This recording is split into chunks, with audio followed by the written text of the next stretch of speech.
वही मूलता देखा जा रहा है। जो पानी की व्यवस्था पहले करी गई थी, बॉटलों की व्यवस्था, वैसे की वैसे ही प्रयास करा जा रहा है कि आने वाले यात्रियों को कोई चीज़ महंगी ना मिले, सबके लिए सुचारू रूप से व्यवस्था हो सके, किसी के साथ कोई तकलीफ ना हो, उसका विशेष ध्यान रखा जा रहा है। ऑटो वाले जितने भी चलाने वाले हैं या वैन चलाने वाले हैं या गाड़ियां चलाने वाले हैं, उनसे निवेदन किया जा रहा है, एक प्रशासन द्वारा निश्चित शुल्क रखा जा रहा है, जिस शुल्क से सारे यात्री आराम से वहां तक पहुंचेंगे। ये सब सूचनाएं समिति बिटले सेवा समिति की ओर से जो आयोजन 25 फरवरी से 3 मार्च तक होने जा रहा है, बाबा ने चाहा तो मिनी कुंभ की तर्ज पर यह आयोजन होगा और भगवान भोलेनाथ और सबका साथ इस आयोजन को सफल बनाएगा। श्री शिवाय नमस्तु। कोई सूचनाएं आप लोगों के मन में हो तो माइक पहुंचा दीजिए। रुद्राक्ष वितरण की क्या व्यवस्था रहेगी? रुद्राक्ष वितरण जैसा रहेगा। 25 मार्च के ये होली होने के बाद रुद्राक्ष का वितरण फिर पुनः चालू कर दिया जाएगा। तो अभी 25 जनवरी से 25 मार्च तक ये मानकर चले कि रुद्राक्ष वितरण बंद रहेगा। जिनको भी रुद्राक्ष लेना रहेगा वो प्रथम में आ जाएंगे। इसका अनाउंस हम कथाओं के माध्यम से ज़्यादा नहीं करेंगे, क्योंकि फिर पब्लिक उससे पहले यहाँ पर भीड़ बढ़ा लेगी तो तकलीफ हो जाती है व्यवस्थाओं में। इसलिए सोशल मीडिया के माध्यम से या पत्रकारिता के माध्यम से या न्यूज़ चैनल के माध्यम से जो पहुँचेगा कि 25 जनवरी से 25 मार्च तक रुद्राक्ष वितरण बंद रहेगा। कथा के मध्य में, रुद्राक्षोत्सव के मध्य में कोई रुद्राक्ष का वितरण नहीं होगा। तो समय से होती आई है। कुबेरेश्वर धाम की जो व्यवस्था है उसी में व्यवस्था करी गई है। बाकी के सीहोर की जो भवन है, धर्मशालाएं, होटलें हैं, सब सुचारू रूप से चलती रहेंगी और समाज में भी आगे बढ़कर सहयोग करेगा। वो आज शाम को मालूम करेगा।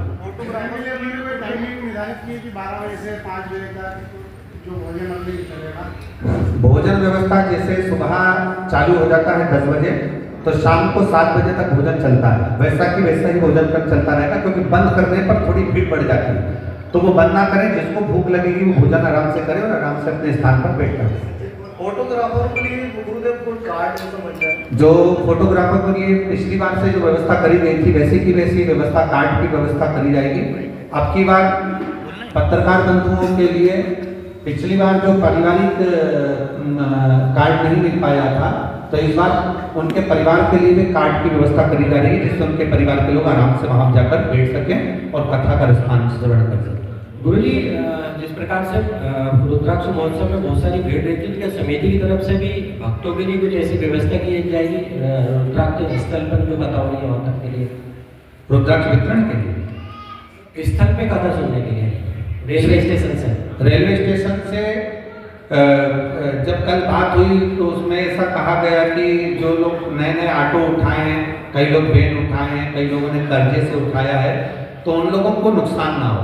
समिति तो फ्री में गाड़ी चला देती बसें, पर ऑटो वालों और गाड़ी वालों ने जिन लोगों ने उठाए हैं ऑटो या गाड़ियां, उनको नुकसान ना हो, इसलिए समिति उसके लिए कोई निर्णय नहीं ले रही है, जिससे ऑटो वालों को कुछ मात्रा में धन मिल सके और उनका व्यापार अच्छे से चल सके।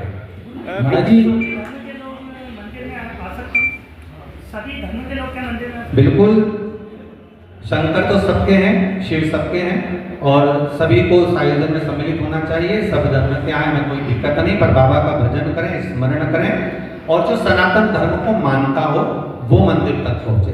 जो सनातन धर्म को जानता हो, शिव को जानता हो, शंकर भगवान की स्मरण करता हो, जो शिव भक्ति में रमता हो, वो आए तो ज्यादा अच्छा है।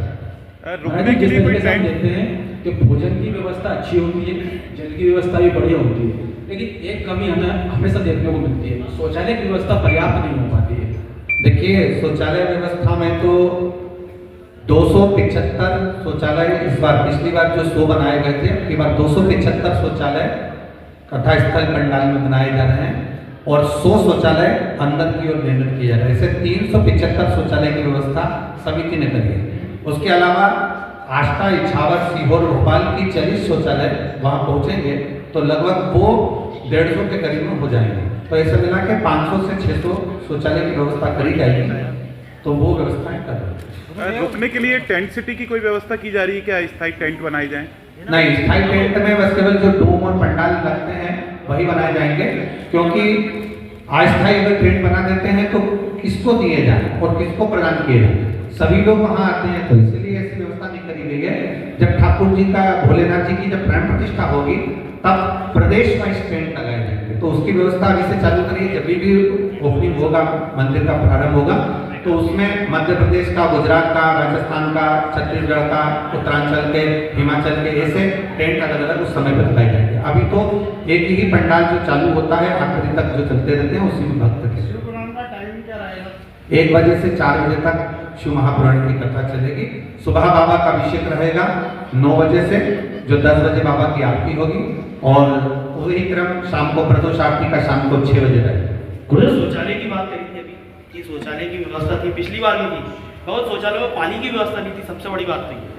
देखिए, शौचालयों में कई बार क्या होता है कि आश्रम पर इतना पानी तो मिलता नहीं, तो जो बाहर से टैंकर आने वाले रहते हैं वो कई बार भीड़ के कारणवश बाहर के बाहर रोक दिए जाते हैं, जिसके कारणवश पानी समय पर नहीं पहुंच पाता।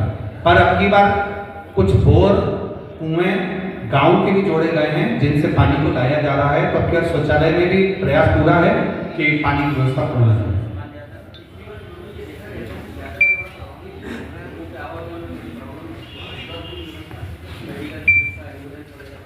जी, एम्बुलेंस के लिए पिछली बार भी रास्ता रखा था, इस बार भी एम्बुलेंस और चिकित्सा के लिए पूर्ण व्यवस्था रखी गई है, जिससे किसी को तकलीफ ना हो। और कई रास्ते अभी प्रशासन भी और बना रही है, जिससे अच्छे से व्यवस्था भक्त लोग वहाँ पहुँच सकते हैं। समिति की ओर से एक व्यवस्था की गई है, जैसे कोई आपातकालीन स्थिति आती है, जैसी स्थिति ना हो, इसके लिए क्या व्यवस्था है? देखिए, जो प्रशासन हमको गाइडलाइन देता है कि उसके लिए जो व्यवस्था का प्रशासन देता है कि आपको ये व्यवस्था करना है, जैसे अग्निशमन के लिए या अन्य चीजों के लिए जो प्रशासन हमको मार्गदर्शन देता है, वो व्यवस्था समिति करती रहती है समय से। वॉलेंटियर तो पिछली वर्ष भी भोजनशाला में 500 वॉलेंटियर लगे हुए थे, और पंडालों को व्यवस्था संभालने के लिए लगभग 1 से 1.5 हजार वॉलेंटियर लगे थे। इस वर्ष भी छत्तीसगढ़, महाराष्ट्र, गुजरात, उत्तर प्रदेश से मिलाकर लगभग 5000 वॉलेंटियर उस समय पर मौजूद रहे। गुरुदेव, मंदिर के सामने रुद्राक्ष भी चाहे रेडी वाले में देते हैं 50 रुपये, उसमें क्या है? देखिए, रुद्राक्ष कोपरेश्वर धाम का रुद्राक्ष तो मांग कर ही लिया जाता है और निःशुल्क प्राप्त होता है। अब कोई अगर व्यापार उधर बाहर करता है तो उसके लिए हम लोग उसके लिए नहीं बोल सकते किसी का। कहीं ना कहीं उस जगह पर नेटवर्क की प्रॉब्लम रहती है, जिस वजह से उसको खोल नहीं लगा पाता।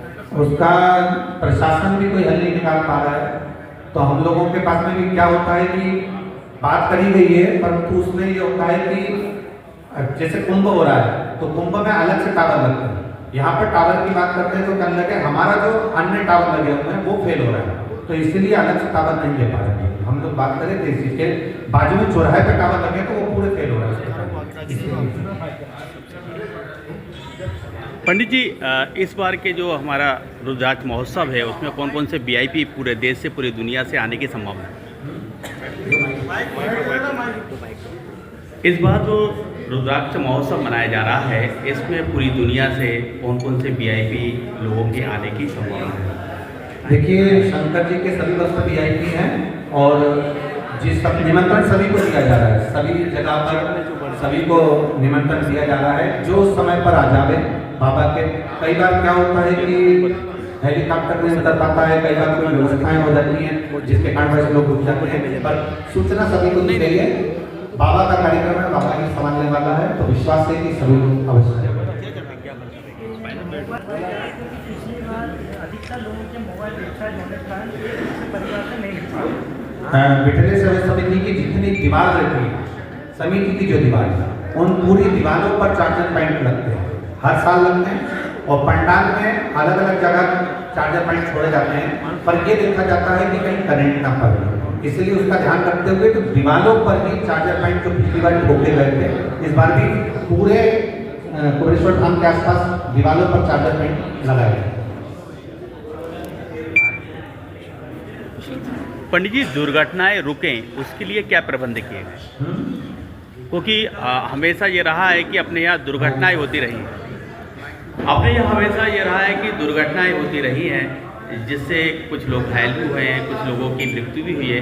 तो उनके सुरक्षा के क्या इंतजाम रहेंगे अपने यहाँ से? देखिए, समिति हर पल जो व्यवस्था कर सकती है, जैसे चिकित्सा से जुड़ी व्यवस्था है, पिछली बार 1 हॉस्पिटल बनाया था, अब की बार 2 हॉस्पिटल बनाए गए हैं, रेलवे स्टेशन पर चिकित्सा की व्यवस्था करी गई है, पार्किंग की व्यवस्था सुचारू रूप से हुई है, गाड़ियों की व्यवस्था सुचारू रूप से हुई है। अब बाकी की जो व्यवस्थाएं रहती है, समिति कहीं ना कहीं किसी न किसी रूप में पूरी व्यवस्थाओं को संभालने के लिए अच्छे से अच्छा प्रबंधन करती है, अच्छे से व्यवस्था करती है।